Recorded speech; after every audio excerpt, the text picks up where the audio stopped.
दोस्तों नमस्कार।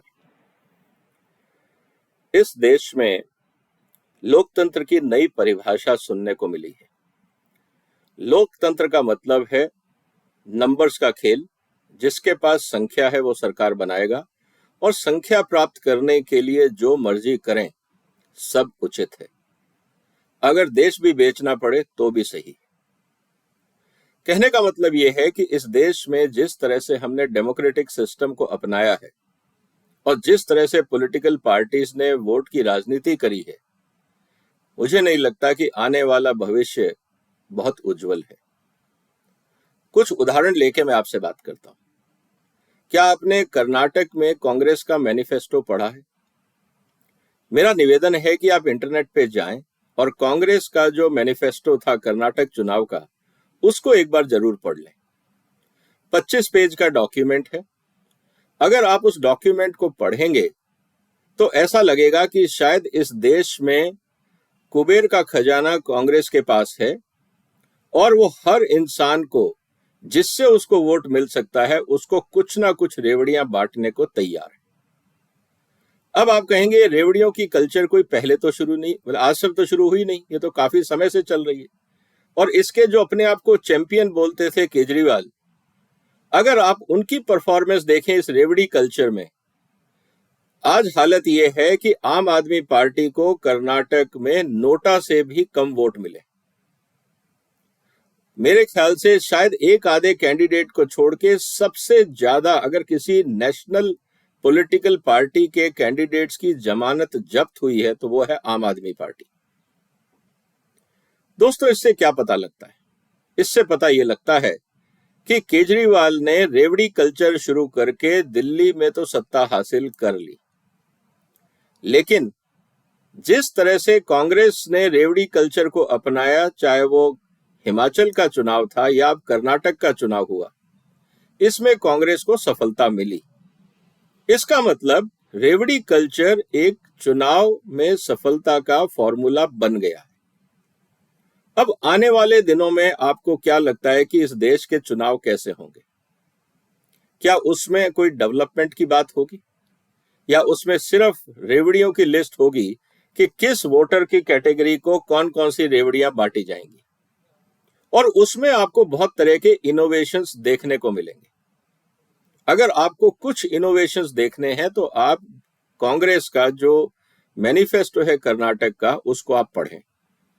आप सोच भी नहीं सकते कि किस तरह से कर्नाटक के अंदर कांग्रेस ने सत्ता पाने के लिए क्या क्या लॉलीपॉप्स बांटे हैं या रेवड़ियां बांटी। अब स्थिति क्या होने वाली? स्थिति ये है कि इस पूरी रेवड़ी कल्चर से मुझे लगता है अगर ईमानदारी से कांग्रेस अगर इन कार्रवाई पे जो प्रॉमिस किए इस पे अगर काम करेगी तो करीब 1 लाख करोड़ का सालाना एक्स्ट्रा जो खर्चा है, जो बर्डन है, वो कर्नाटक के टैक्स पेयर्स के ऊपर आएगा। अब उसकी वसूली कैसे होगी इस पूरे मैनिफेस्टो में कहीं जिक्र नहीं है। तो जो स्थिति आज हमारे सामने है, पहले हम उसकी चर्चा कर लेते हैं। अगर आप ये देखें कि इस साल का जो 2023 का जो बजट था, जिसको हम बजट बोल रहे हैं, इसके कांग्रेस का जो बजट, जो कर्नाटक का बजट था जो बीजेपी सरकार ने किया था, उसमें अगर आप एक्सपेंडिचर की बात करें की सेक्टर्स में, उसमें वेलफेयर जो SC ST माइनॉरिटीज का वेलफेयर था उसमें करीब 20% कम खर्चा हुआ था क्योंकि पैसे ही नहीं थे। Education, sports, arts and culture में करीब 12% कम खर्चा हुआ था क्योंकि पैसे नहीं थे। पुलिस के ऊपर 10% खर्चा कम हुआ था। रूरल डेवलपमेंट पे खर्चा कम हुआ था। वाटर सप्लाई, सैनिटेशन पे खर्चा कम हुआ था। अर्बन डेवलपमेंट पे पूरा पैसा नहीं गया था। इसका मतलब यह है कि इस देश में या इन राज्यों में आधारभूत सुविधाओं को भी सस्टेन करने के लिए पैसे नहीं है। और ऑलरेडी करीब 4% के आसपास जो फिस्कल डेफिसिट है वो पहुंच चुका है कर्नाटक सरकार का, और करीब 15% के आसपास जो रेवेन्यू कलेक्शन होता है वो सिर्फ इंटरेस्ट पेमेंट में जाता है। अब आप अगर 1 लाख करोड़ रुपए जोड़ देंगे तो हर साल आपका जो आउटगोइंग है to service the interest to principal amount, जो इंटरेस्ट देना पड़ेगा राज्य सरकारों को, मुझे लगता है अगले 5 साल के अंदर वो करीब 50% ऑफ स्टेट रेवेन्यू वो सिर्फ आपको इंटरेस्ट देने में जाएगा।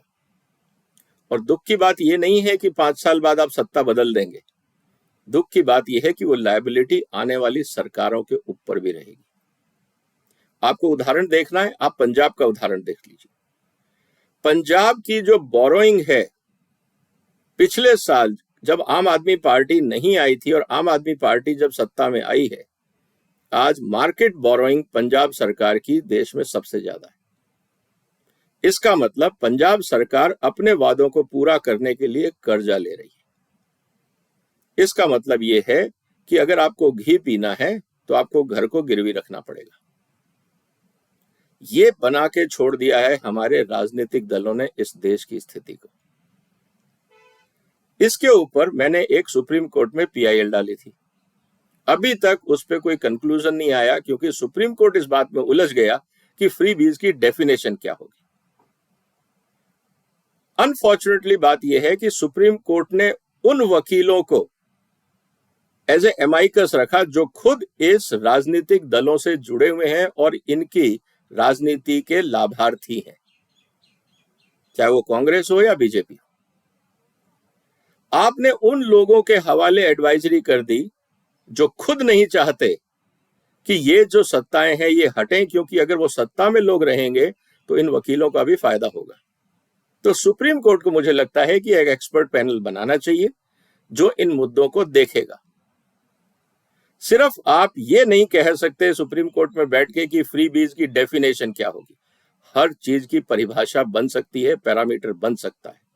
ये जनरल नॉलेज का खेल नहीं है, ये लीगल खेल नहीं है, ये फाइनेंशियल इकोनॉमिक पैरामीटर्स हैं जो बहुत क्लियरली डिफाइन किए जा सकते हैं। तो पहला निवेदन तो सुप्रीम कोर्ट से है कि जो भी पीआईएल हम लोगों ने डाली हुई है सुप्रीम कोर्ट में कि फ्री बीज को कैसे मॉनिटर किया जाए, कैसे उस पर लगाम लगे, एक तो उसकी सुनवाई तुरंत की जाए, क्योंकि आने वाले दिनों में इस देश के अंदर और महत्वपूर्ण चुनाव होने वाले हैं। इस देश को बर्बादी के कगार पे ले जाने की जरूरत नहीं, पहली बात। दूसरी बात आती है कि इस देश की जनता को क्या करना चाहिए। आप जब तक अपने पॉलिटिकल मास्टर्स के साथ ये बात नहीं करेंगे कि ठीक है आप फ्री बीज दे रहे हैं, लेकिन ना तो पत्रकार, ना एंकर्स, ना इस देश का बुद्धिजीवी वर्ग इन पॉलिटिकल पार्टी से ये पूछता है कि इस फ्री बीज का पैसा कहां से आएगा। अगर आज आप कर्नाटक की बात जो कर रहे हैं, मैं आपको कुछ उदाहरण दे दूं, आपको पता लगेगा कि ये कुछ उदाहरण है 25 पेज में से। 2,000 रुपए per month female head of family ये ग्रांट मिलेगी। 3,000 रुपए per month graduates, unemployed graduates को मिलेगा। 1,500 रुपए पर मंथ डिप्लोमा होल्डर को मिलेगा। चाहे आप अमीर हो या गरीब हो, कर्नाटक में हर महिला को फ्री बस राइड मिलेगी। 200 यूनिट हर परिवार को फ्री मिलेगा, चाहे आप दुनिया की मल्टीनेशनल में काम कर रहे हो। आपकी पर कैपिटा आज कर्नाटक की 3 लाख से ऊपर है, जो नेशनल एवरेज से करीब 45 से 50% ज्यादा है, लेकिन आपको फ्री बिजली मिलेगी। अगर आप मछुआरे हैं तो आपको साल में 500 लीटर टैक्स फ्री डीजल भी मिलेगा। अगर आप के वहां पे मेराइन पे, क्योंकि एक सीजन आता है जब ब्रीडिंग टाइम होता है तो मछुआरों को सलाह दी जाती है कि आप फिशिंग ना करें, जो लीन पीरियड कहलाता है, उसमें मछुआरों को 6,000 रुपए ग्रांट मिलेगी। जो पशु हैं उनका 3 रुपए किलो के हिसाब से सरकार गोबर भी खरीदेगी। 10 लाख जॉब क्रिएट करेगी। ओल्ड पेंशन स्कीम लागू करेगी। हर जो फैमिली मेंबर है उसको 10 किलो अनाज फ्री दिया जाएगा जो बीपीएल से है। पुलिस को हर साल 1 महीने का एक्स्ट्रा पे मिलेगा और नाइट अलाउंस भी अलग से मिलेगा। 100% सब्सिडी मिलेगी ड्रिप और स्प्रिंकलर को। 75% सब्सिडी मिलेगी सोलर पंप सेट को। 500 करोड़ रुपए की सब्सिडी दी जाएगी ग्रेप ग्रोवर्स को, जो एक्सपोर्टर्स हैं, अच्छा पैसा कमाते हैं। 500 करोड़ रुपए दिए जाएंगे एज ए सब्सिडी फ्लोरिकल्चर को, फूल उत्पादक को। आपने कभी ग्रेप ग्रोवर को या फूल उत्पादक को सुसाइड करते सुना है? कभी नहीं सुना। ये दोनों सबसे प्रॉफिटेबल सेक्टर है, क्योंकि इसमें पॉलिटिशियंस खुद इन्वॉल्व हैं इन धंधों में, इसलिए सब्सिडी भी चाहिए। 1000 करोड़ रुपए शीप रियरिंग के लिए दिए जाएंगे। कभी आपने किसी शीप रियरिंग वाले किसान को आत्महत्या करते देखा है? Sheep rearing is one of the most profitable animal husbandry activity. Wool plus meat. 4 से 5 महीने में फसल तैयार हो जाती है और आराम से खूब मजे से जब जो किसान है तो खूब कमाते हैं। 1 लाख रुपए तक का किसान का लोन वेवर माफ होगा, इंटरेस्ट फ्री लोन दिया जाएगा हर किसानों को। ये 25 पेज में से कुछ मुद्दे मैंने आपके सामने रखे। दोस्तों, आपको क्या लगता है, क्या ये देश सुरक्षित हाथों में है या हमारे राजनीतिक दल कुर्सी के लिए देश भी बेचने को तैयार है? मैं इसलिए कह रहा हूं कि इस समय जो कर्नाटक में कांग्रेस में सीएम पद की लड़ाई चल रही है, उसके जो मुख्य दावेदार हैं डीके शिव कुमार, उनका बयान है, आप नेट पे जाके पढ़ सकते हैं, सुन सकते हैं। उन्होंने ये कहा है कि डेमोक्रेसी में नंबर का खेल होता है, नंबर कैसे आते हैं इसकी कोई जानकारी या इससे कोई लेना देना नहीं। आपने सत्ता पानी है, साम दाम दंड भेद जो चाहिए इस्तेमाल करें, लेकिन कुर्सी तक पहुंचें। ये ही डेमोक्रेसी है, यही राजनीति है। जब इस सोच के लोग मुख्यमंत्री की दौड़ में है और मुख्यमंत्री बनना चाहते हैं, तो आपको क्या लगता है कि बाकी राजनीतिक दल या बाकी जो पॉलिटिकल लीडर्स हैं वो इस तरह की बातों से इंस्पायर नहीं होंगे? केजरीवाल ने तो एक गलत परंपरा की शुरुआत की थी, लेकिन लोग उससे भी आगे निकल गए और हकीकत ये हुई कि आम आदमी पार्टी की सारी जमानत जब्त हो गई। अब क्या केजरीवाल फ्री बीज की लॉलीपॉप देके दूसरे राज्यों में चुनाव जीत पाएंगे? क्योंकि ये फॉर्मूला तो अब हर पार्टी अपना रही। तो देश का क्या होगा?